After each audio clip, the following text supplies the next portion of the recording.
Hey there, fans. Welcome to the Nerd Chat. Woo-wee. So it'll hear me eating this. ASMR. The Nerd Chat, an Xbox podcast. Is a podcast celebrating all things gaming, food, and the good old days. Hosted by three BFFs, Daddy Diwali, Chipotle Bear, and Bubble Boy and Seven. And new intern, X-Bacon Gaming. This is Cortana. And remember, don't make a girl a promise if you know you can't keep it. As always, Spartans, see you online.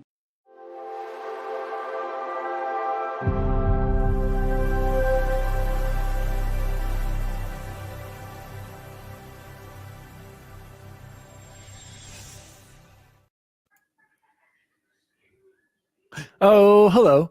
Daddy Diwali here, and welcome to The Nerd Chat, an Xbox podcast celebrating all things gaming, food, and the good old days.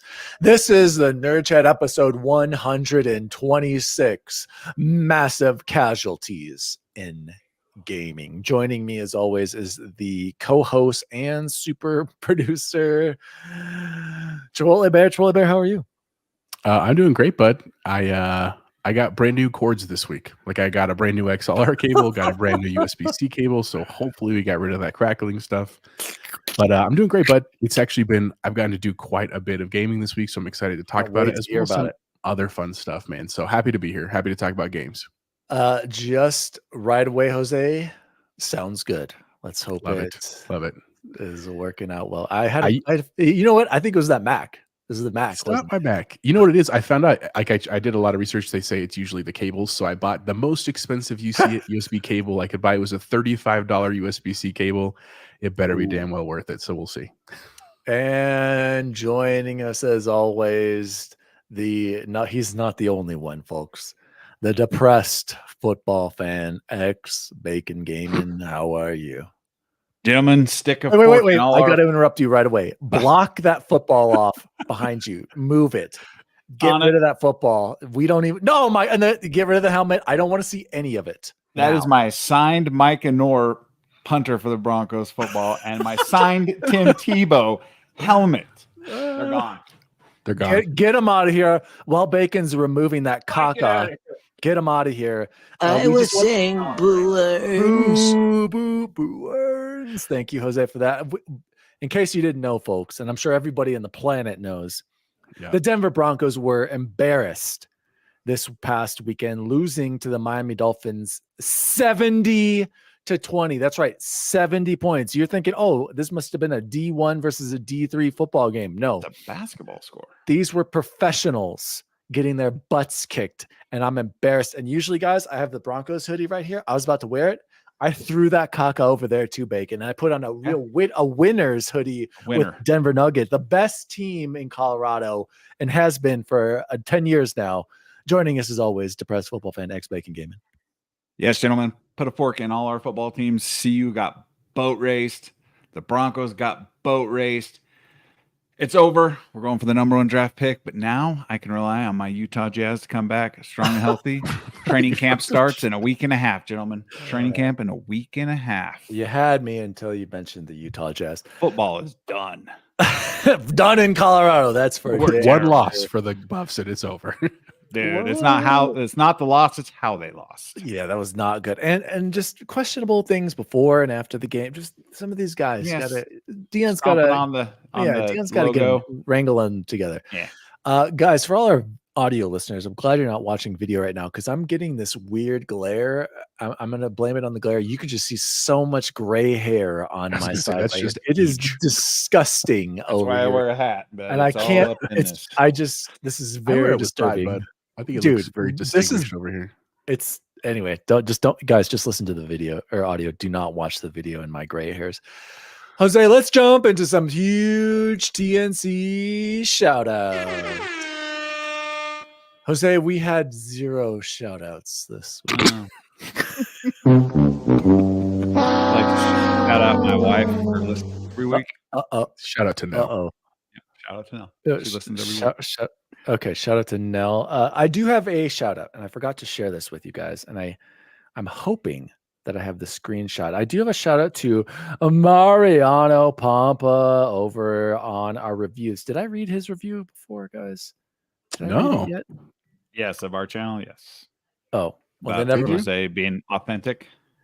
Well, Oh yeah, because I roll my R's, love it, bud. Shout out to Pumps. Yes, well, he left us a review. I can't remember if I Did you wrote say it or not. quesadilla? With an R? Dude, I heard Joe on Trophy Room call it, what was it? I never heard it pronounced this way before, the quesadilla, and I was like, I need to start using that. But anyway, shout out to Big Box. We miss you. Shout out to Pomps for leaving the review. Maybe I did share this before. He left us a review on iTunes. But unfortunately, no other shout outs this week. Nope, I'm not even seeing it with these random comments. Oh, well. Moving on. Oh, wait, we have a shout out to BB in the chat. Said, hey, fellas, let's not talk about the Broncos or Buffs tonight. Too late. We're probably going to have to bring them back again later because they're just so terrible. Jose, let's jump into some Xbox news for the week. News team, assemble! News story number 1, the title of our episode, layoffs around the industry. Earlier today, and this is coming from from Eurogamer and from Epic Games directly. This is reported by Matt Wales. Epic Games is reportedly laying off around 900 employees. Update: Epic confirms 830 job cuts. And for a while now, said Tim Sweeney, CEO of Epic, we've been spending way more money than we earn, investing in the next evolution of Epic and growing Fortnite as a metaverse-inspired ecosystem for creators. I had long been optimistic that we could power through this transition without layoffs, but in retrospect, I see that this was unrealistic. While Fortnite is starting to grow again, the growth is driven primarily by creator content with a significant revenue sharing. And this is a lower margin business than when Fortnite Battle Royale took off and began funding our expansion. Success with the creator ecosystem is a great achievement, but it means that a major structural change to our economics. Sweeney adds that the company has been making ongoing efforts to reduce costs globally, including moving to a net zero hiring and cutting operating spending on things like marketing and events. But it remains far short of financial sustainability. Sweeney insists that doing layoffs now and on this scale will stabilize our finances. In addition to this, I think Bacon, do you know the other studios that had cuts today or throughout the week? I was kind of Crystal Dynamics laid off, and then oh no, yeah, just add that to just probably the swath of layoffs coming from Embracer. It's yeah, the Embracer stuff too. That was like last week ago. It's time to close this ABK deal and swoop them up. Embracer. Okay, so we'll not Embracer, just Crystal Dynamics. Yeah, okay. Gotcha, I'll take that. That's a good idea. Crystal Dynamics, good call, Bacon. So Bacon, Eidos, yeah. A lot of layoffs happening now, but I have to counter your point. Everyone's like, "Oh, Xbox should buy it." Is it really Xbox's job and responsibility to save other people? Does Microsoft really have to be the United States just bailing everybody out of these wars and bad decisions? Or is it time for some of these developers and publishers just, it's over. We got to learn, move on. You remember back when Microsoft laid off the 10,000 earlier this year and how much heat they got? So Microsoft's always first for everything. They were first for TV, and online and games with gold and Xbox Live. And unfortunately, they're the first here. Yeah, they're the first here again. And then you've seen I know Ubisoft also just laid off a bunch too. I think it was today or yesterday. So it's shocking that a cash cow like Fortnite could ever have trouble and need to lay off people because they basically have a license to print money. It is becoming concerning because now there's a whole lot more talent out there, but I mean, Microsoft's always hiring. So go ahead and bring your services over to Microsoft. And I I don't know. Can't tell me the economy's that bad. I don't know what's going on. It's starting to get depressing. So speaking of econ, let's go to our econ professor, ex-econ professor, Chipotle Bear over there. Folks, he taught econ for many, many years, probably for 11 decade years. at least. Yeah. Okay, I was right on. So, Jose, just looking at these job cuts and the economy in general, what are you seeing? Just in general, Jose? Tell me what's going on. What's going on in your mind over there, Mr. Econ? I mean, it's a little more cynical than most, because economics is called the dismal science because it's about being brutally honest, and this is what we call the business cycle, gentlemen. That basically most businesses go through it, as well as our economy as like a nation, and basically that when things are great, they're great and they go up, and then eventually there's always a point where they go down, right? That's what literally the stock market is a ebb and flow of the business world, basically. And while it's super sad, right? Like, that's the piece we always have to keep in mind, that these are people's livelihoods. This is not just us talking about games and numbers and articles. It's literally people like being able to provide for themselves, for their families. So obviously I wish them the absolute best. I could never, I mean, part of it is I work in education, where like basically as long as I have a pulse, they're going to keep me, because we just need people. Like, if these people getting fired would like to come teach, I am sure we would take them. I do want to ask you really quick, Jose, what is the teaching situation looking like over? Is it dire? Is every teaching position filled by a certified teacher in their field, or like what's going on? Oh yeah, at our school, yes. We still have certified teachers. Like 70% of our staff have master's degree in an educational field.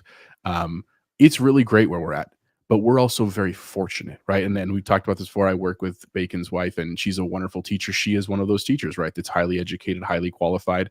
But the reality is that even she, in the next 5 to 10 years, is going to retire, right? And there's going to be this natural change in the industry, and we're already starting to see it in some of the harder to fill positions. As an example, like a bunch of our special ed positions, we just got filled this week. We are in the 6th week of school right now. Granted, that's not like full-time teacher status in front of a kid, so that's why I could say that we're still doing okay. But like, in terms of positions, especially hard to fill ones like that, math, science, the reality is that a lot of people can go into private industry and just make a lot more money, is what it comes down to. Now, we're not talking about teaching, we're talking about games.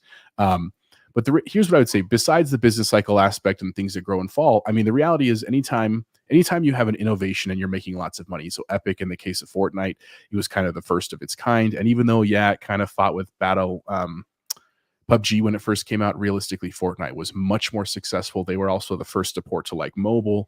So like, they literally, like Dan said, like Bacon said, it was like printing money, cash cow, right? But eventually people caught on to that model real quick, and the market is now just flooded with stuff that's basically the same. And while Fortnite's been able to do good because of their licensing stuff, there just comes a point where they're never going to reach that like perfect amount of time. You know what I'm saying? It's like even Halo, when you think about the Halo 2, Halo 3 days when it was just like amazing and there was nothing quite like it. Now you fast forward today, there's a lot of games that really could compete in terms of the space of Halo, because that's just how innovation works. So it is natural to say that they, during the time when money was just flowing, they were like, let's hire a person for this, hire a person for this. Like, it was just easy to spend that money, and now it's just not. And so you see that other end of the market. And then, you know what, we've been doing this for a couple of years now, and in studying really what happens in gaming, honestly, this is like a common-ish thing in games, right? Like, unless you're like at that super high senior level advisor in companies, you really don't have a guarantee in your job. Like, you're there for the money, you work on projects, and when the project is done, you find another one. And that's nothing wrong with that. It's just a different style of thinking about your career. And even at those upper tiers, that doesn't happen, right? Like, you can hear all the time stories about executives that are going from company to company, and I'm sure it's because of money has got to be a big part of it. But nonetheless, to my original point, like, it's very sad. Soon my heart goes out to all the families. I hope it's something where they can find a job somewhere else. And to your guys' point, I'm okay with Microsoft stepping in. That's what I wanted to ask you, Jose. Is it, everyone always jumps right away to Microsoft to do this. Is it Microsoft's responsibility to do this, or haven't they done enough already? They can only do so much, right? They only have so much. Everyone thinks Microsoft has unlimited money, and maybe they do to an extent. I don't know. I'm not a part. I don't own any Microsoft stock. Like, okay, disclaimer: ex Bacon Gaming Microsoft stockholder and Activision stockholder. Disclaimer. So, you know, what do you think about that argument, Jose, that Microsoft should take as many as possible at this point? You're talking about two arguments. on the morality side, right? The like, should they come in and save these groups? No, that's not their job, right? Their job is to make money for their investors. That is literally their job. On the flip side of that, I would say it's not. If they're being an opportunist, this isn't the worst time to get involved, right? Like, you think about if this had been 10 years ago when Insomniac got picked up by Sony, if Insomniac was available, I'd be like, absolutely jump all over that studio, right? Like, I think it's not a sense of they have to do it because they need to take care of the industry. It's more a sense of, this could be a good time to pick up a good deal. Now, granted, right now with the ABK stuff still not finalized, I don't think it's that realistic. We're going to pick up a lot of stuff unless it's a pretty small unknown studio. But that deal should be closing sooner than we think, right? We're basically in October at this point. So I would be interested to see if this kind of trend continues, if we're not already picking up a couple more studios by the end of the year. So we'll see. I don't know, man. Bacon, any closing thoughts on these layoffs? I don't know, but when you think about it, Embracer bought Crystal Dynamics and Eidos and the Tomb Raider IP for $330 million.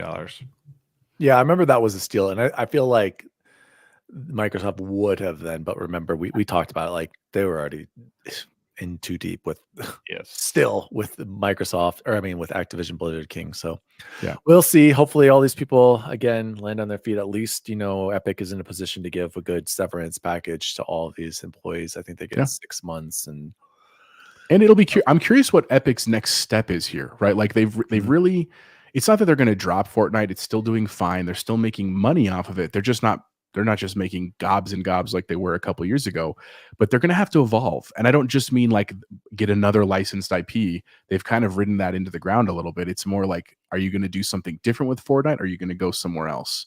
You know what I'm saying? Like, I'm curious what their next move is going to be. They're still heavily pushing on their PC launcher to try to get a bunch of traction away from Steam.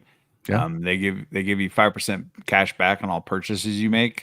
So you can I was gonna say they're giving way too much away. They save up. You can save up and buy games for free. Good sales. I actually now prefer the Epic Game Launcher to Steam, based on their achievements and stuff. And that's pretty cool. Yeah. Yeah, I actually like it. They give you achievements and also they have the platinum trophies. The platinum, right? Yeah. I like how they just straight up are like, yeah, we're gonna take Xbox achievements and then we're gonna add the platinum on top of it. Like we're gonna call it the exact same thing. Like I actually honestly, Final Fantasy VII Remake and Rebirth or Integrate or whatever it is on there right now for $39, and I'm actually probably gonna buy that, even though I own it on PS5, but it's the PS4 version, and I would almost rather buy it on Epic just to have it. Even though I'm not a Final Fantasy guy. So that's they're still just scratching and clawing to get traction away from Steam. So which most PC launchers do have that problem. So I kind of like Epic. So Bacon, just quickly while we're talking about that, why do PC players, why are they so connected to Steam? Like what does Steam because Steam was the first one in the business. It was the first and the biggest. Controller support, big picture, like Nintendo or PlayStation. Steam Link. There's a whole lot there, and then you get little badges and icons for doing stuff, and you can actually put those up for sale. I've had people buy some stuff I've gotten, and then it just shows up in your wallet when you put your little badges or whatever up for sale. And then it's just a big thriving community, and so it's always. I mean, it's just like when Microsoft came in the game against Nintendo and Sony, they were so entrenched in their areas that breaking in was incredibly hard. And you don't ever hear anyone talk about Ubisoft launcher or even EA's launcher. It's either Steam or Epic at this point. So Epic is making some substantial strides. It's just that's where your whole library is. I mean, I got 30 something games over there. But I feel like it's just so different compared to Nintendo and PlayStation and Xbox though, because it literally is just a launcher. Like everything is still on your PC, unlike games being on your PlayStation being versus on your Xbox or Nintendo. I don't know. I get it's comfortable, but you're also you're ignoring the fact, and this is a big deal, that no matter when and however much you change your hardware, you can keep playing your games. That's a huge deal, right? So like if you bought into the Epic Store 15 years ago and you bought games 15 years ago, you can still play those on your PC. Where the games that you bought on Xbox and PlayStation, you might be able to play, but not guaranteed. PS3. Yeah, that's what I'm saying. I just don't. The whole launcher thing, I don't get it. To be honest, whenever I've used Steam, I'm not that impressed by it. I think the layout is boring and bland. I think that achievements are bland. Like it's very sterile, and I don't. everyone loves Steam. I don't get it. I've never understood it. I haven't used Epic, but And like, and another thing is Epic gives away free games every couple weeks where well, I've never gotten yeah, a but they're free trying game to from get. Steam. I really Never should gotten a free Steam game. has those crazy sales. Though. I need to open up the launch. I need to do it because now that I Yeah, have get on PS4, Epic, dude. I've missed on so many games. Like I'm an idiot at this point. But anyway, there we go, guys. Hopefully these people land on their feet with all the layoffs. Let's move into news story number 2. And speaking of some of people leaving their jobs, Bacon sent me this news from Jason Schreier. Shout out to Jason Schreier, who had the initial story, and I didn't believe it at first. I had to go. I'm like, Bacon got bamboozled again. I had this jabroni found a fake tweet. I was like, I gotta get on. I gotta before I even respond. I went onto the Zetaverse, and it was confirmed. Jim Ryan, president and CEO, is leaving. He announces his retirement after 30 years with Sony. And thank you to the PlayStation community. And here are his official goodbye letter on Sony Interactive Entertainment.com. As you will have seen today in the news, I have announced my retirement after nearly 30 years at Sony Interactive Entertainment. I did not take this decision lightly, and I absolutely love SIE and our community. But of late, I've been finding it increasingly difficult to strike the right balance between having my home in the UK and my job in the United States. As mentioned in the press release, I will continue my role as president and CEO until March 2024. Effective April 1st, 2024, Hiroki Totoki will be appointed interim CEO of SIE while he continues his current role at Sony Group Corporation. I feel humbled at having the opportunity to lead a company delivering products that touch millions of lives. From award-winning games to the incredibly immersive technical achievements delivered with the PlayStation 5, I'm immensely proud of what we have achieved and very optimistic for the future of Sony Interactive Entertainment. From my beginnings in Europe, it was clear that Sony had built something truly special. Generations later, I'm still amazed by the excitement and passion of the PlayStation community. It is thanks to you that we have been able to keep innovating and delivering even greater experiences. Since 1994, generations of gamers have inspired us to be better, to push boundaries, and the results have been incredible. Thank you from the bottom of my heart.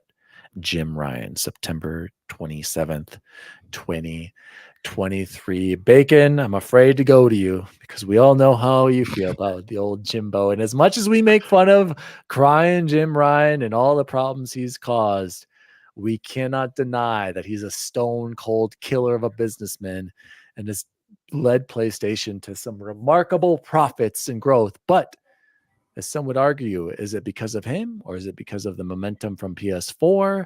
Some of his questionable decisions have been, a little, I don't agree with. I'm sure he's a nice fellow, but probably would rather hang out with Phil than old Jim Ryan. So Bacon, what were your immediate thoughts when you saw that Jim Ryan is leaving SIE, Sony Interactive Entertainment? All right, to start, the man is a juggernaut. And yes, I do believe he embraced the momentum from the PS4 generation to this generation. It was he didn't have to try very hard. Shout out to Michael Stover. Sorry, I had to shout out Michael Stover. He said, "Love you guys, but I got to watch those Lions." Okay, we don't blame you, Michael, but at the same time, they're destroying. The game's already over, so you can just come hang out here once you get into garbage time. Yeah, I agree. So go back to Bacon. So yes, Stone Cold Killer Jim Ryan. Yeah, I mean, he's trying to sell 25 million consoles in 1 year. I do feel he may have lost his focus a little bit, and his focus has almost been narrowly hardware,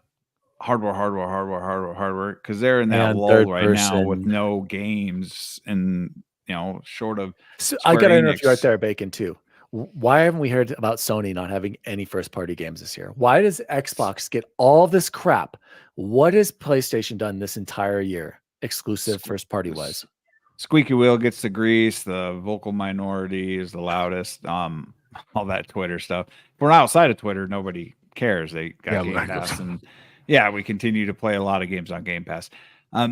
So I do believe he's kind of lost his focus, and then this push into games as a service instead of just allowing third-party games as a service to be their thing, and then to continue to embrace what they've done and what they've done well for so long with, your God of Wars, your Uncharted, your, their third-person over-the-shoulder action-adventure games with stealth elements, Sad Dad simulators. They do those very well, and they've since changed their focus.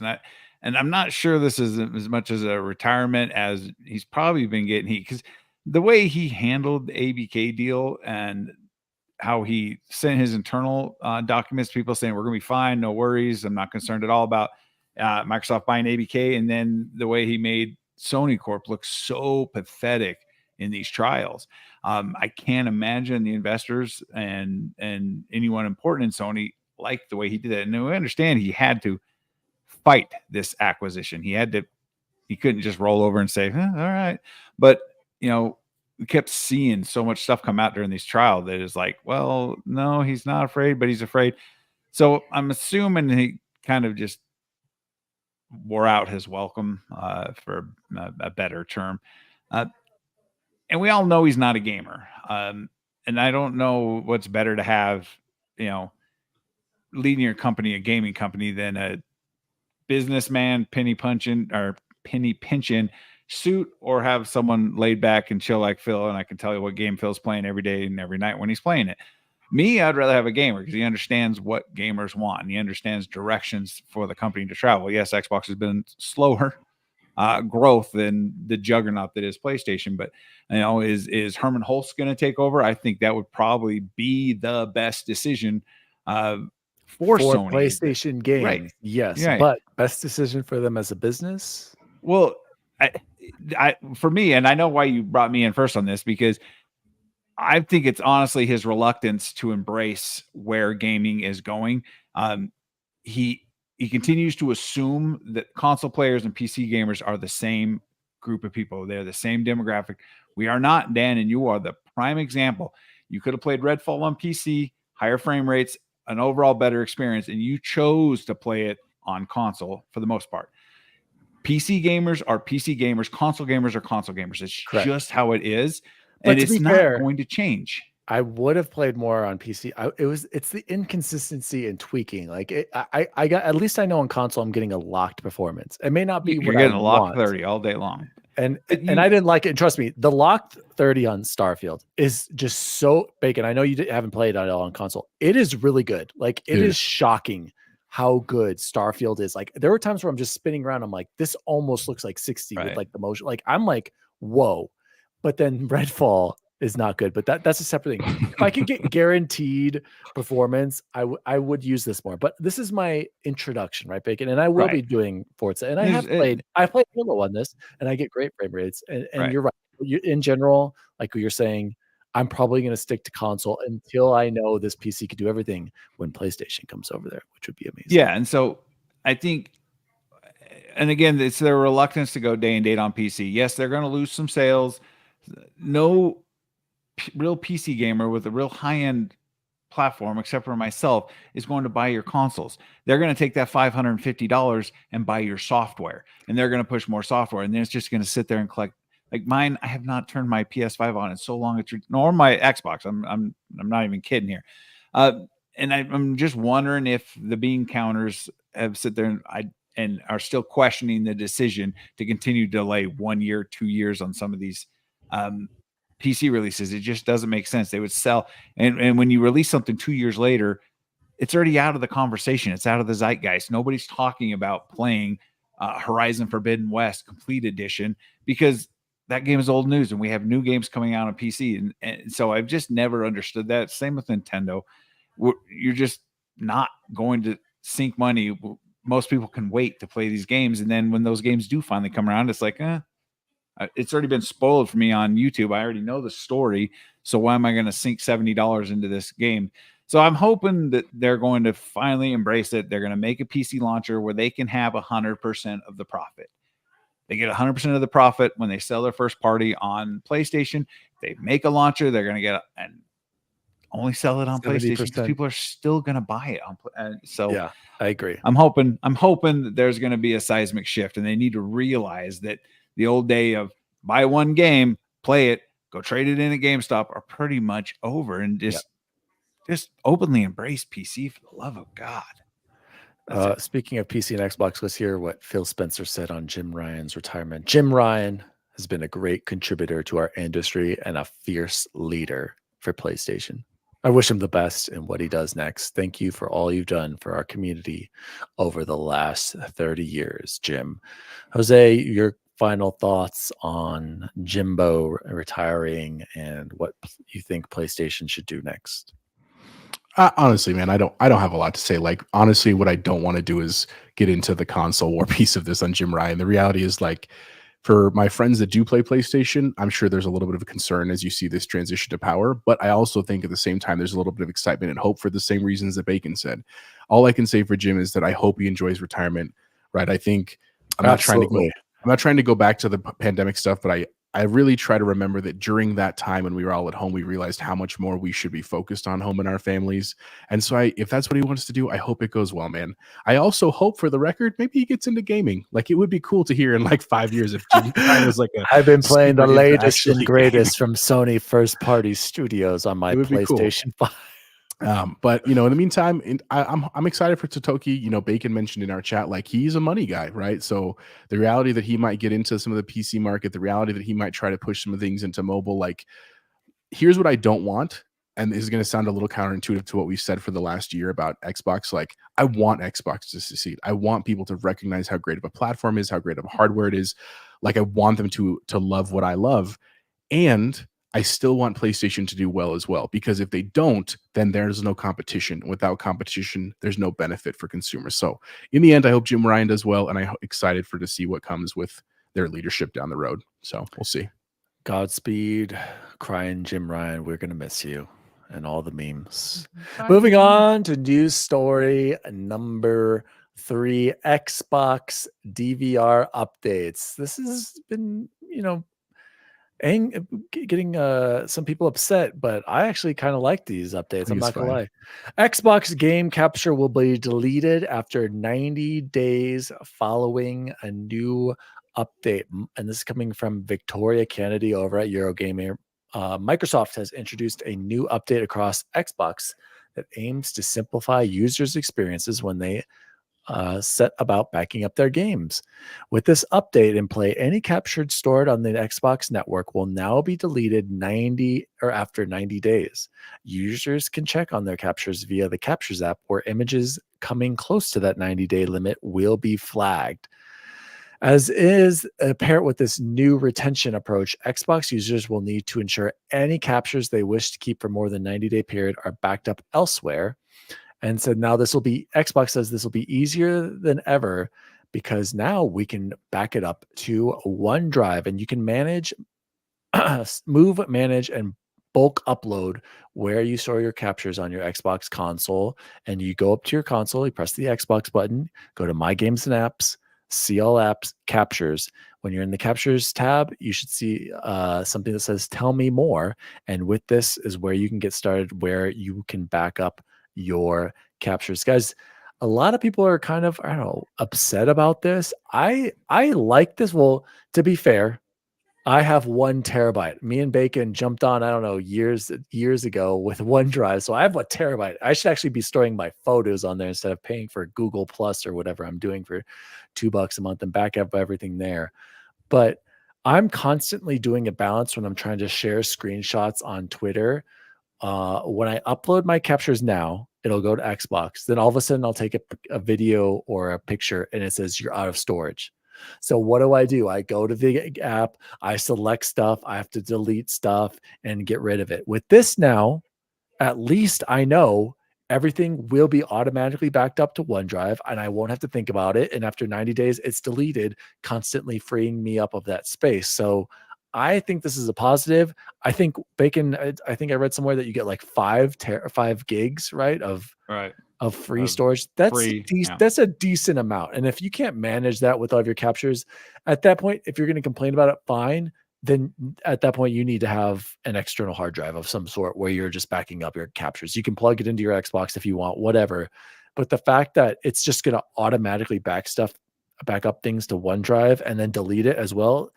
Hopefully, if all goes to plan, I won't have to think about what I'm capturing and deleting at this point. So, Jose, I don't know. Do you actually capture or record a bunch of stuff, or is this kind of like, yeah, whatever? This doesn't change anything for you. I do. I record some stuff. I don't record a ton of things. There have been times in my ebb and flow of being a creator where I get really into like wanting to capture stuff. And I actually prefer doing some of the other stuff around our production. So I really haven't done that, but there are cool things that do happen in games every once in a while. And I love the fact that I can just like pause it, go back and record 30 seconds so I can share with my friends, but I don't need it after that. So like, I'm also, it's not that I'm too lazy, but I just never think to go back and be like, ooh, I got to go clean out my DVR storage for my Xbox. Like that is literally in the billions of things in my life as a father and teacher and all that kind of stuff, that is probably the very bottom. So I'm fine with this. I think the reality is that for a long time with the expansion of like the internet, we just expected lots of storage and like it was free. We're just getting to the point where that's not going to happen, especially as you're talking 4K 60, like your data capture stuff goes up real quick at that point. So I think this is perfectly reasonable. And honestly, like 90 days is 3 months. If you do a capture for like a review and you don't care wait about 3 months, you miss the window. Sorry, like straight up. So true. There's so many times where I go back and I'm like, okay, this moment, I got to delete this. What was I thinking? I should have posted this right when it happened. It's too late now. Why am I holding on to this? So, Bacon, any reaction to this? Because I did see a lot of people complaining about this, and I'm like, dude, is it really that big of a deal? I don't know. I guess it could be a big deal for console only guys, and it's just people are afraid of change. I have used the DVR, but there's so many complaints about the quality on the Series X DVR, and everyone's talking about the HDR being broken or the bit rates or whatever. I know a lot of creators are always complaining about the quality of the capture from the DVR. Bacon, I just thank you. I just say I haven't had many DVR issues recently. I'm kind of shocked. Like it takes my clips. And I haven't had any issues. Like, remember how I was complaining about it a lot, a year or two ago. So it's better. I don't know if everything's fixed, but I do have to say I haven't complained about the game DVR. So hopefully that's a good thing. Keep going. Yeah. So as far as whenever I'm playing I'm usually on PC. So I have 8 terabytes of actual spinning hard drive stuff where I send all my bulk footage to. But then the question comes is, what are you doing with that footage? If you're doing it for a game review, then put it in a game review and get rid of it, unless it's just like something completely epic. So I don't get the upset. I'm sure more people are just mad that now we have to subscribe to one more thing, and that's OneDrive because 5 gigs isn't going to be enough, and yada yada yada. I mean, some of these hour-long recordings can get pretty large files. Yeah. So I'm sure Microsoft has a plan for this. They're either going to make it easier for us to edit them in Clipchamp or whatever that they bought and I still haven't ever used.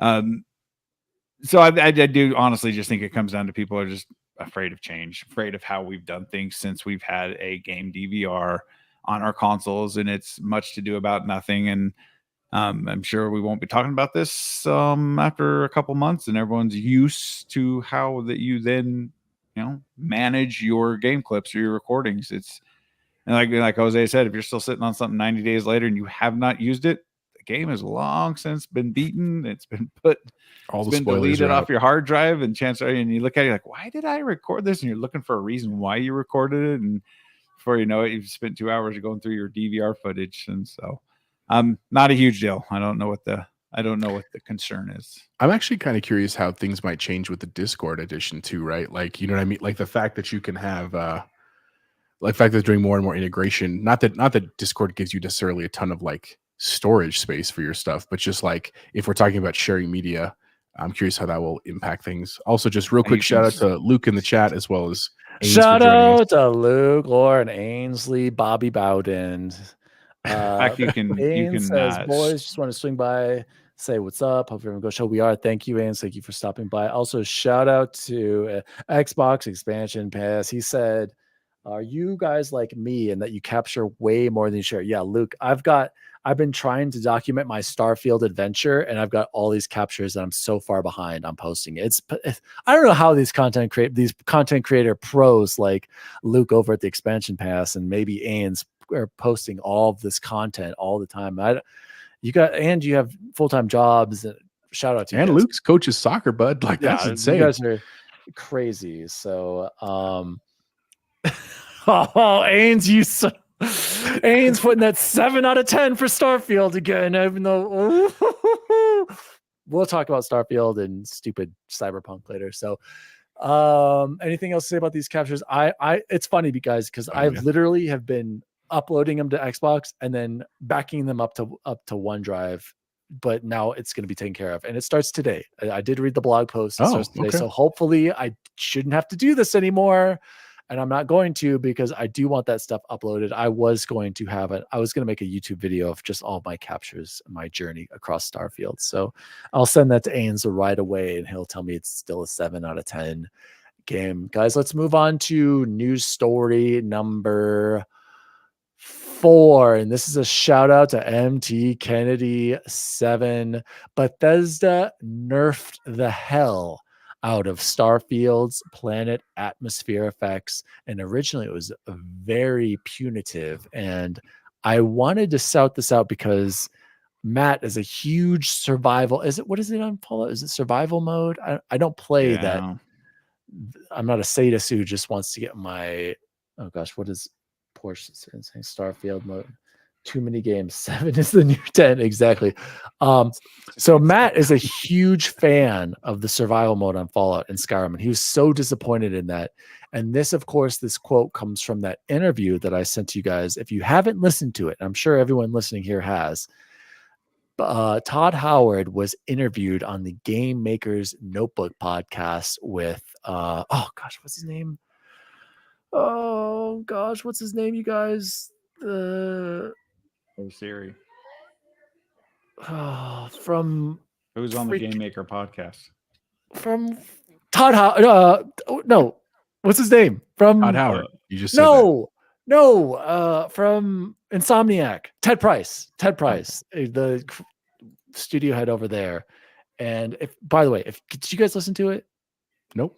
Incredible interview, both of you. I'm shocked. The commute is 12 minutes, bud. You know how long it takes me to get through podcasts? Listen to it while you're playing Starfield. It is amazing. There's so much insight there into making games, and I highly recommend it. I know Luke's probably listened to it. I know Ains has probably listened to it. Phenomenal interview. Shout out to both of those guys. I love Insomniac, and I love Todd Howard and Bethesda. Anyway, he mentions in that interview about how originally, and I remember when he said this, so the way the environmental damage works in the game on planets and on your suit, you have resistances to certain types of atmospheric effects, whether that's radiation or thermal. And that was a pretty complex system, actually. It was very punitive, Howard revealed. And so we kept trying. Where you get these afflictions, we kept tuning it. And what we did at the end of the day, and it was a complicated system for players to understand, we just nerfed the hell out of it.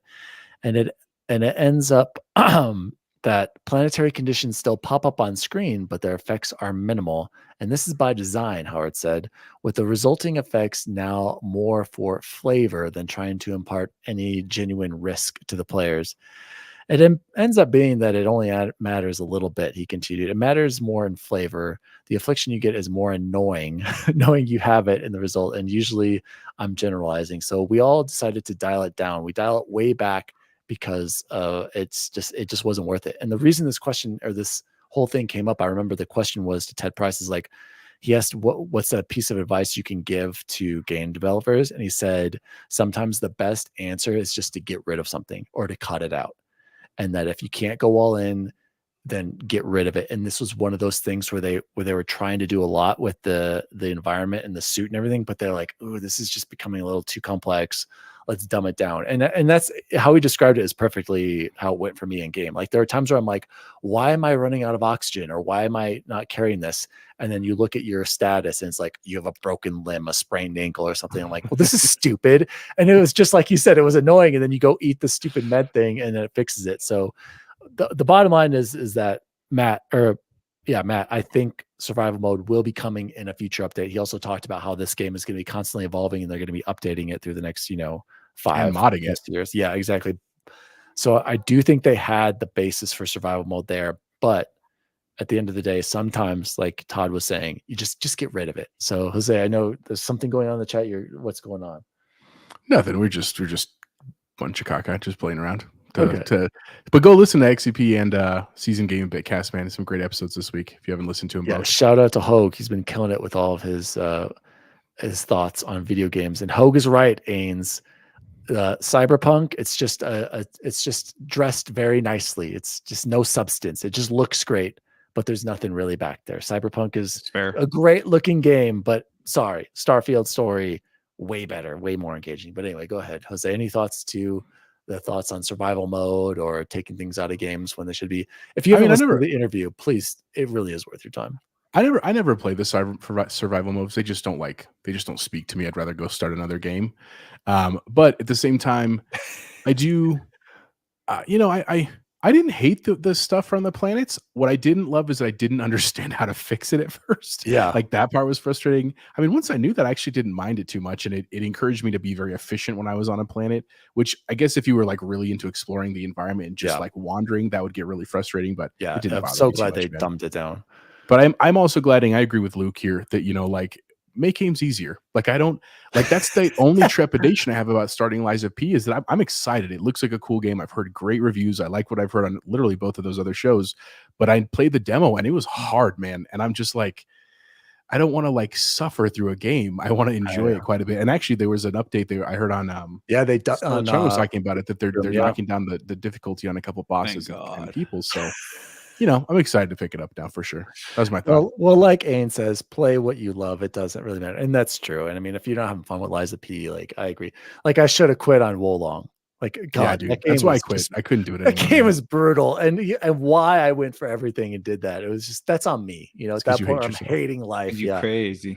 So any thoughts on this, Bacon, or are you ready to move on? No, I'm really glad they did dumb it down, because when I get to the point where I know I'm getting low on med kits and then I go into my aid area and I just start eating everything. Bacon was running out of med kits every day, and I would consider Starfield an easy game on normal. Like, come on, I'm playing it on hard. So, and then I go through and I eat all the chunks and I chug all the syrups and I don't know what status effect I'm trying to get rid of. I'm just trying to regain. It shows a health, symbol. 6 health, 4 health, color coded. 8 health. Color coded. And the good news is when I eat all that stuff, then it lowers my encumbrance. So I just so if they made it more complicated. Todd Howard also said that. Stop picking everything up, guys. I do have stopped picking everything, but I'm glad, because we're not here. I don't think this game was meant for the challenge of the game. It was more meant for the discovery. I think it's definitely coming, yeah. And it was meant to enjoy a story, which I found to be very compelling story, and it was a fun story. So if they made it harder and dumber, or these things just make me bleed the whole time I'm in a map and I can't find the paste I need, or the bandages, or the inhaler I need somewhere. Yes, and then all of a sudden I'm dying. And you could buy all that stuff at the I know stores. Every planet I wish there was like a Walmart. But where is it? It's not on my map. I don't know where to go. I can't. God forbid I just explore this city a little bit and I can find all the towns or the stores. If they had a Walmart or Supertarget where I could do one-stop shopping and get everything I need, it would be easier. But I don't find a problem at all with how they implemented this. I find the status effects just annoying more than anything. And something I have to think about occasionally if I have like 3 of them going at once. But even if you had them, like, you're like, I can still keep going, which is good. Right.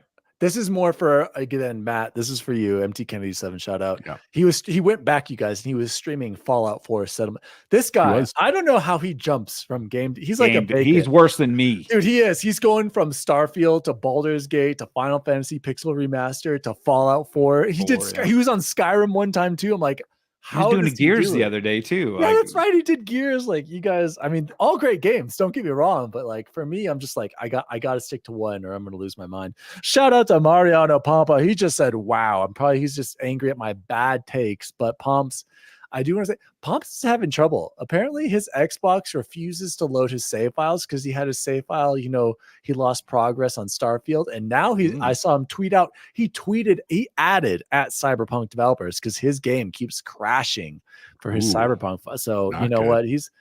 I don't know. Shout out to Mariano Papa. I'm sorry, buddy. I don't know what's going on with all of your save files. That's just horrible luck. Boys, let's move on to news story. Oh gosh. I didn't put this in here. Oh, can we skip it? Can we skip it? I only put it in here. The fans want to know, Dan, but I'm pretty sure we already addressed it because it was over a week ago, but maybe it wasn't. Yeah. How am I lying, Pomps? My original save. Yeah. Yeah, exactly. That sucks. I have 100 and some hours, probably. I think I had around 90 hours of my Cyberpunk. I'd be pissed. Pomps works for Jim Ryan's Legion. We got a PS boy, fanboy, deep, undercover for Xbox. And Pomps playing Halo. Do we really need to say anything? Let's just say the CMA is going to approve the deal. Okay. Microsoft Activision Blizzard bid provisionally approved by UK regularity. The revised deal has addressed concerns according to the CMA. Quick news story number. What is this? 5. We're moving on. Can we just get through this deal? I swear to God, if this doesn't pass, they need to pass it before the deadline. I don't even care. I don't even care at this point. Just pass it. Who cares? If the UK is not going to work with you, we bailed their asses in World War II. They owe us one. Okay, so come on. Moving on, and quick news story number 6. There are new Design Lab colors venture across realms with the Shift series and the Xbox Design Lab. Guys, there are some pretty. Jose, if you can put these up on the stream right now, these are pretty sick colors. There's that purple one, the moon. What was the moon color? Lunar Shift, I believe is what it was called. Looking pretty cool with these colors. Only problem, no back buttons. Correct. And we can't do this on the Elite. Can you do this on the Elite? I don't know. I know you can do. No, I don't think so, because think about that, because it's got the front grip on the front. I'm going to guarantee that these are not. And we've got the new controller coming out with the pants, you guys. So again, you know what Xbox is doing right now. Hey guys, we got to get rid of these parts. We didn't sell enough of these controllers. Put them in the Design Lab. Hopefully people will buy these before we drop the real updated controller. Green D-pad. And they're cool, man. The green grip on the pad, that's dope. Jose, that purple one in the middle on the all purple. That one's sick with the black buttons too, dude. That's Colorado Rockies. Shout out to the horrible 100 lost Colorado Rockies. Make us mad, bud. 100 lost Rockies. That's a pretty cool color combination one, and also that red in the Lunar Shift is okay, but I think you should just gone with black on that black thumbsticks there. But shout out to mixes green and pink. I don't know who does that. Next quick news story is Cocoon reviews are in, and gosh dang it, the year of 2023, best gaming year ever, just keeps on going. Here are some reviews collected by Clobril. 5 out of 5 Eurogamer. Actually looked at that review a little bit today. 5 out of 5 Games Radar Plus. 9. You guys, Cocoon is better than Starfield. 9 out of 10. IGN. 9 out of 10 God is Geek. 9 out of 10 Total Biscuit. 4.5 out of 5 Game Ramp. 9 out of 10 Push Square. 9 out of 10 Press Start. 9 out of 10 Xbox Era. 8.8 out of 10 Game Informer. Open Critic 90. Don't know what it does on Metacritic. Ains, where is your review for this? And Luke, do you have a review? Actually, Ains, and Dan Pros. 3 a.m. night sessions on Forza Motorsport. Am I back? You're back here. Okay. Ains has been playing nothing but Forza Motorsport. He is reviewing that. So I can't wait to read his review, dude. I want to see Metro UK's review of Cocoon. So those guys have been really angry lately. Anyway, there's another game I need to play. Except I was reading, guys, a lot of puzzles I hear, and I genuinely don't like puzzle games at all. Yeah, you got to use your noggin. So and you're educated, so you can't just use your good looks in your abs. But I'm sorry, CU education gone. Yeah, let's not talk about that. Gained 8 pounds, guys. That has been the Xbox news for the week. Let's jump into what we have been playing and or watching. Who wants to take it away? Ooh, I'll go. I have a great week, man. Like much like Luke, both in education, like I really hadn't had a lot of time to play, which has been depressing. But this last week, I got a bunch of my projects done. So did the Tenrai event in Halo. Had a great time. I still haven't done that. Dude, it's fun, man. It's the game mode is different, man, because it's all swords and you have to do it for that. No, can't you do it on all modes for the pass? I think you can. I don't know. I just did it on that one, but I did some of it on my Ally. I did some of it on my Xbox. Dude, it was great, man. Like it was a cool event. It was pretty quick. I like the new armor. You get a cool pose at the end with the sword, which is rad. Definitely worth your time. And it's 2 weeks, so you have this week still to finish it till next Tuesday as well. Then after that, back to Starfield. Really put in some time there, and I'm happy to report that you finished the campaign. No, very soon. Oh, I am literally, I literally got the she's mine dialogue option last night that was like, I'm taking you to my planet. We're doing like wedding plans right now. I waited. I was going to do it after the show tonight. I cannot wait. So you haven't sealed the deal yet, huh? No, I mean, I did. I just have to go there. Like I got the commitment thing, and then I waited like another 2 hours, and I got the. I'm there, man. She makes you earn it. I know she does make you earn it, because the other part is on the story. I'm ready to do the last mission. I just was like, I am not giving up on this endeavor with her. So, yes, good call. So I'll finish both of those tonight, which will be great, man. I'm excited to get to the thing and then get to the new game plus and start over. And then in addition, some other things I've been watching. I watched Scream 6 on Paramount Plus. It was all right, man. I thought it was going to be kind of lame, but actually, I liked the way that they kind of brought it back. I wanted to do another one, man. It was good. Is it too scary where Allie will hate it? Yeah, Victoria couldn't finish watching it. She started it with me. She made like maybe 15 minutes, and then she was like, "I got to go to bed." Sarah's my boo. Oh, you would, adoring fan. You would want to have Sarah. You son of a gun. So, and then I also started, thanks to Bacon's recommendation, I started Gotham Knights, dude. It is dope, dude. It's super good as a show. Not the game. The game is great too, but like the show that's on HBO. Yeah, I know. Because it is Court of Owls, but Bacon, a little warning. It's different than the comic, and it's different than the game. Like it's not actually the exact same stories, which is great though, because it's a kind of a different view on it, which is like cool. Gotham Knights, the game. Yeah, man, awesome. I want to warn you, that's the only season of Gotham Knights. Like they ended it. Yes, another season show that Jose loves. I was so excited and so in love with that show when it was done. I instantly Googled season 2, and it got canceled. Jose, let me jump in right there. Yeah, I'll finish it. I still want to finish it. Oh, let me jump in right there. It's worth watching. What I've been watching, I mentioned to you, I did watch The Flash. Wow, so many mixed emotions. Luke hated The Flash, dude. What a just a train wreck. A beautiful train wreck is exactly how you said it in our chat. And that's exactly how it was. At the beginning, I was like, this is so bad. This is so bad. Why is it so bad? And then it gets into this good story about him and his mom dying and the murder. And I'm like, this is really interesting. I'm involved. I feel bad for old Barry. I want him to solve this. And then at the end, I'm just like, what is going on? Bacon, like, did you watch The Flash, Bacon? Control, guys. It's just so if you liked it, Dan, you should watch The Flash CW I didn't show. say I like it. It was really good, dude. I don't get me wrong. I get the CW like animation is not like top tier. I understand it, but in terms of like the story, CGI in this movie wasn't. The movie, I did watch that most recently. It's good, man. I highly recommend checking out the CW Flash. I didn't finish all the seasons. I want to go back and do that because it was cool, man. They really did a good job getting into like Iris and the other characters and stuff, and learning about the multiverse and stuff. It was really, really good. This did make me want to go back and watch Justice League. I actually liked Justice League when I saw the original cut when it came out in theaters. I remember like, this was a fun time. I enjoyed it. It was a little rushed. Didn't have quite the buildup that, the MCU had, but I enjoyed it for what I enjoyed it way more than The Flash. And then I was like, man, maybe I should go back and watch Batman v Superman because fun fact, I've only seen that movie once. And during the time I saw it, I was out on a date with a girl and making out, and let's just say some stuff went out in the back row of this theater. So I don't really remember much. Like a nap? A nap is what happened? Well, you could say that, for our PG audience out there.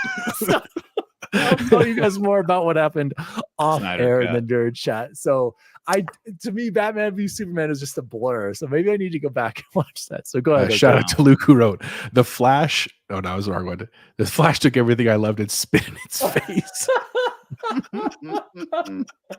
That's a good one, Luke. Yeah, it was just so random. Yeah.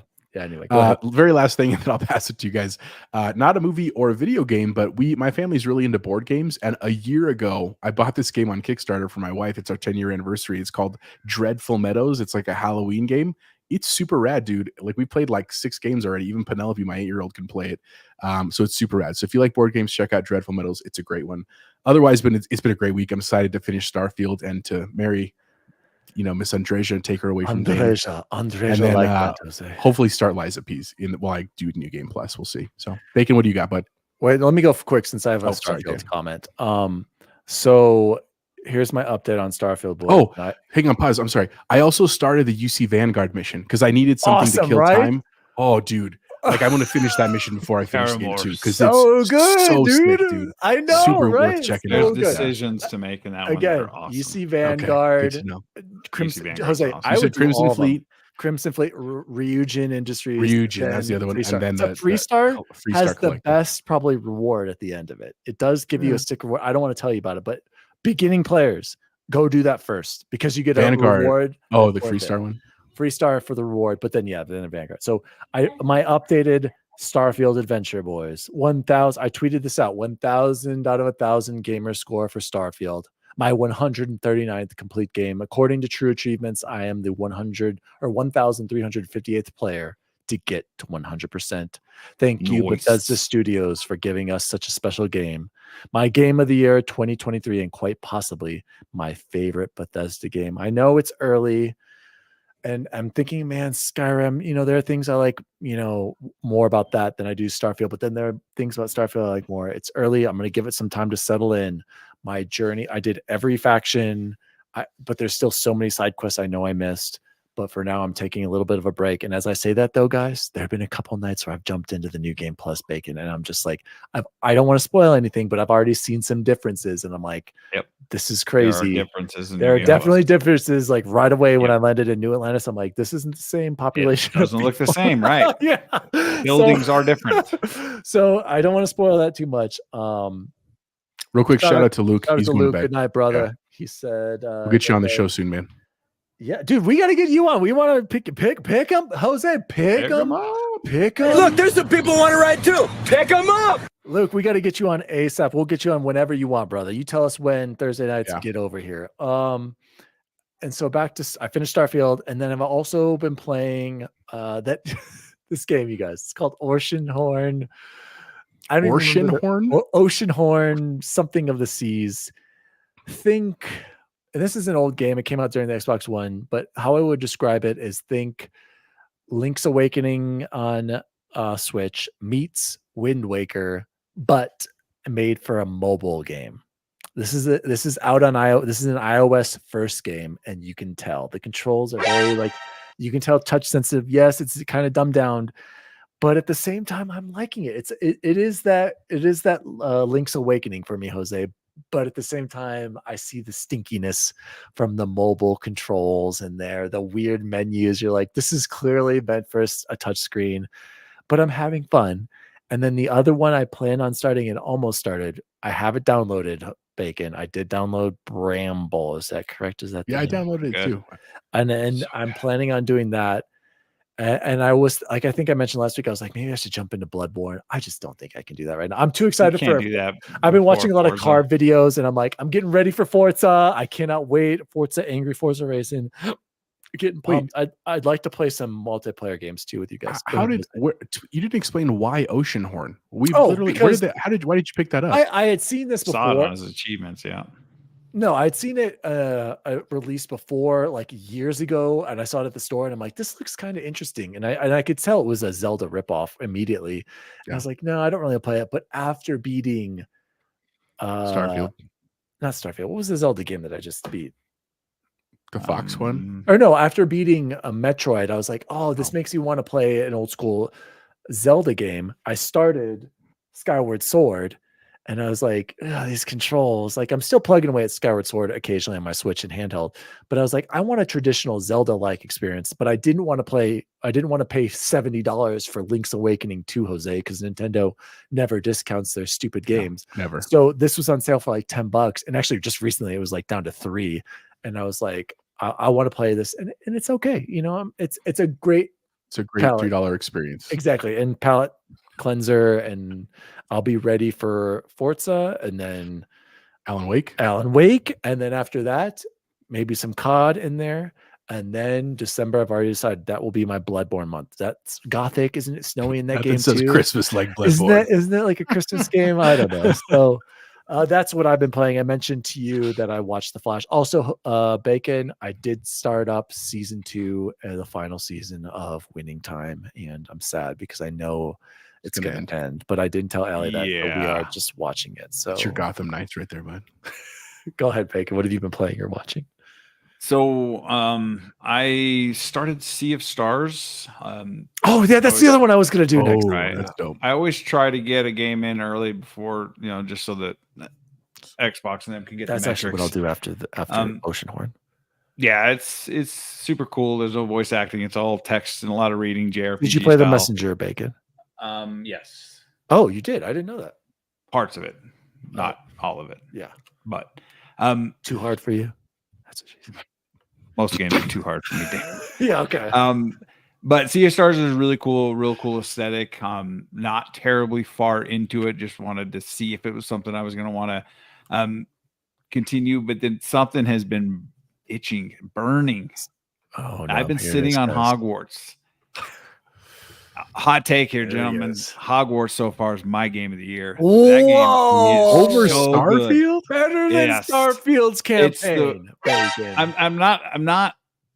I'm what 4 or 5 hours into the game. He's riding the high of how I Are am. you a Harry It's Potter a great fan? game. I am I'm not Hogwarts. knocking Here's it. a It's a funny great thing. game.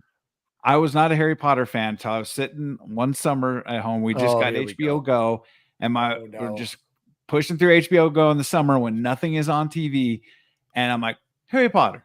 So then we sat and we watched all 9 films. Is that what it is? 9? It's 9 films. Yeah, we watched them all in succession over Wow. like a 2-week span, and even the wife liked them. So I'm a real late Harry Potter fan. I haven't read any of the books, any of that stuff. Yeah, I just like the world and the whimsical nature and the accents, and It's a great game. this It's a great game, you actually feel like you are in Hogwarts. It is so well done. The voice acting in Hogwarts is superb. The spells, it feels like there's Spelloramus. punch. It feels like there's weight. Expelliarmus. Right. It feels like there's weight when you're doing your shooting spell. But there is so much in this game, and it looks absolutely gorgeous on PC. Like I got max ray tracing, every ray tracing thing turned on. But it's gorgeous, ultra man. settings on everything, and I'm the pushing reflections 120 are awesome. frames. Well, actually, I can only get up to about 99. But it is Only 99. absolutely. I can't believe I sat on this game as long as I did. And I'm I like getting games on sale, and that's usually how I do a lot of stuff. I'm glad But you're enjoying this it, one, Bacon. I should have paid full price when Chapo was playing it. I should have played it at launch because the game is absolutely the voice acting. I cannot. You got to play through it, Bacon. You got to get to the end. It's a good I'm ending. excited. I am crazy excited to get into this game a little further tonight. Getting heat from Deja Vu, my brother, for not playing Warzone. I'm like, sorry guys, I've got to play Hogwarts because this game is freaking awesome. It's just everything I want it to be. I don't want to have to overthink something. I don't want to have to be searching for things with all the Starfield. And I love Starfield. They're 1 and 2, and I'm still not done with it yet, so it could change. But I love it. And then I did finish Gotham Knights, and it's a fantastic show. But ending at one season is an absolute tragedy. It pains my soul. And I don't really get into a ton of WB shows, but just liking. And I wanted to watch it to kind of get a little bit of context for Gotham Knights when it comes to Game Pass. And like Chapo says, it's probably not the exact same storyline, but it kind of set a really good foundation of what you'll the Court of appreciate Owls it in is the game. So really good show, and that's roughly it for me. Yeah. Very, very good, guys. Some good gaming going on here. Too many games. It's just out of control. Bacon, I am glad that you're enjoying Hogwarts, and I think Bacon likes it more right now because Bacon got stuck on that Crimson Fleet quest where he couldn't figure out how to install parts on his ship. So I think that is the worst. The shipbuilding menu and the med kits. He just didn't spend the money on med kits. Anyway, guys, let's close the show like we always do with the best food we had this week. Jose, get that ticker ready. My God, so many additions. I already added it. Already added yours. You already added them. First. So here we go, guys. I have to add 3 breakfast burritos. Yes, I did eat all 3. One of them originally was for Allie. She took a bite and she's like, I'll save it, put it in the fridge. I'm like, did you eat that burrito? She's like, no. I'm like, can I have it? Yes. And so I had a breakfast burrito. Also had what did I have in there? 1 Big Mac, 1 quarter pounder with cheese, and 2 pizzas were ordered tonight from the Garlic Knot. So here's an updated running total: 87 Popeyes spicy chicken sandwiches, 41 breakfast burritos, man, making work, 3 Chipotle burritos, 5 Big Macs or quarter pounders with cheeses, and 10 pizzas eaten. Guys, and the best food I had this week was definitely tonight. We got Garlic Knot. And as much as I hate the fact, Jose, that we spent $45 on 2 large pizzas and some knots, it was freaking delicious. Well, you're lucky. If you would have gone to Jets, it would have cost you $80 for the same thing. So don't worry about it. Good point there. A shout out to the Garlic Knot. That's hands down. It's good pizza, dude. What did you get? You get the Chelsea? The Chelsea's my favorite. What's the Chelsea? Meat one? No, dude, we just get plain cheese, man. I know. I'm a basic. You serious, Clark? I know, and I love it. And you just get some crushed red pepper, and you put a little bit of ranch on the side. They gave us a tub of ranch too, not like a small little container, like a tub. And I'm like, holy crap! Yes, now we're going to use this all week. So shout out to the Garlic Knot. Jose, what was best food you had this week? It was a good week. We went back to Chipotle last weekend, and I got my barbacoa burrito. It was delicious, man. I like the carne asada. I had it last week, but the barbacoa is the way to go, man. It was absolutely delicious. And then tonight, Thursday nights is my night to cook for dinner for our family, and chicken and waffles, bud. It's a staple in our household. I make the Belgian waffle mix. I make some chicken tendies in the air fryer, and then I make a special syrup. I put Frank's Buffalo Red Hot with some syrup and mix it together, so it's a little spicy syrup on there. Absolutely delightful, man. Those are the best things I had this week, hands down. And bacon, what about you? I'm gonna have to add double QPC with cheese. Double QPC with cheese. Did you add it to the list this evening? Double cheese? Oh no, I'm adding to those right now. I'm sorry. Yeah, so just one bacon, just one bacon. Yes, just one. You got to get on the app. You get both for $5.99. Big Mac and a quarter pound, or 2 quarter pounders. Bacon, whatever you large fry and a double quarter pounder with no soda. It's like the perfect thing because we waste money on soda. But then the best thing I had this week, my wife made. Let me see if I can do this right. Green chili with chili rellenos. Oh, pretty good. She's got a home recipe that she's been working on. This recipe, it's been evolving for 20 years now, and I think we're in we just can't find hot enough chilies. You need dynamite is what you need. You need the New Mexico dynamite chilies because they will be a ring stinger for you, if you know what I mean. I do know what you mean. But then we always save what's the leftover chili for the next evening, and then I make breakfast burritos with the green chili. So it's a nice little thing we have. We get it a couple times a year. We always go and buy. They always sell the chilies next to the golf course we go to all the time. So we always stop in, fill up for the year, and then freeze them. And so that is the. Oh, and have you guys tried those red velvet Oreos? I have not. Yes, I have. I've tried all of them. Not a fan. Not the best. Just stick with. I haven't tried them. Double stuffed is hands down the best, or birthday cake. I haven't tried them with milk, but I can't imagine they're much better than a regular Oreo with milk. So it's like nothing beats the double stuffed. Trust me, Bacon. I had a stint. Well, I shouldn't say I still am obsessed with them. I was eating Oreos all the time and trying all of them. Shout out to Greg Miller, Oreo Oration. He used to review every single flavor all the time for Kind of Funny. And anyway, it all comes back to the double stuffed Oreos. They are simply the best. Shout out to Pomps. He said, "Hey, let's go bacon, roll them Mars." Hey, Pomps. Me llamo es Daniel. Yo trabajo escuelas de Aurora. Poco español. No importante. Adios. That's what I call. I call families, and I'm like, it's not important. Spanish. Goodbye. Exactly. When I call families, and I don't know what they're saying, and I'm like, and then I say, Isn't that translator, Jose? And I say, Torador, adios, call you hasta luego. And I call him back with the translator. So shout out to Pomps. I know a little bit of a song I sang in Spanish choir if you want me to bring it out. No, we don't, gentlemen. No sé cómo decirte. No sé cómo amarte. That's all I remember. We'll clip that. gentlemen. Hope we don't get a DMCA takedown for that, fellas. This has been the Nerd Chat episode 126 of massive casualties in gaming. Me llamo as Daddy. Padre de Wallet. De Wallet. You can follow Wally across all social media. You can follow the show at the Nerd Chat Podcast on all social media. And Jose, where can people find you? You can find me on X or Twitter, Chipotle_Bear, Instagram at ChipotleBear. And very soon, you can find me marrying the love of my life on No, she's mine. No, she's absolutely mine. Guaranteed 100%. And other than that, make sure if you enjoy the show, guys, thumbs up is great. A subscribe is better. If neither of those things, just thank you for listening, guys. We really appreciate everybody coming out. Shout out to Luke. Shout out to Ains, even though he talks trash the whole time. Shout out to Pomps, our true fan. Shout out to MT Kennedy 7. He wanted to be here, guys. Matt wanted to be here. We had plans. He was going to come on, but then he found out. He's like, oh no, I made these weird random plans with his wife, and he had to bail on us. Otherwise, he would have been That's here. probably the better choice. But we'll get him back soon. So much he wants to talk to us about. Pomps, by the way, I'm glad you're here. Pomps, when are we going to get you on the show?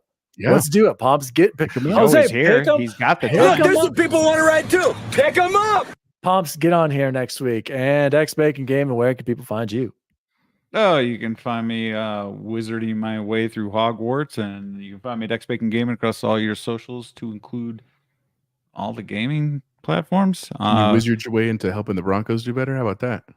I don't think there's a spell for that. I don't think there is. I can get some butterflies and mix it with some weeds, and it's still not going to help.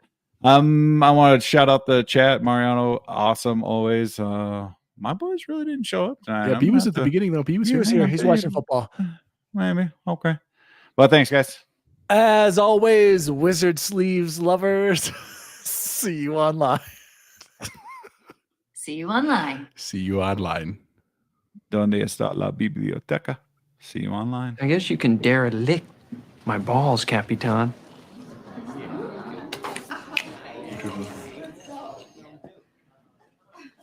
I can derelict my own balls. Thank you very much.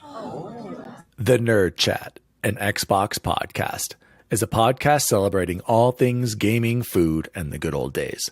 The show was created by Daniel Walenzik, and you can follow him at Daddy Diwali across all social media.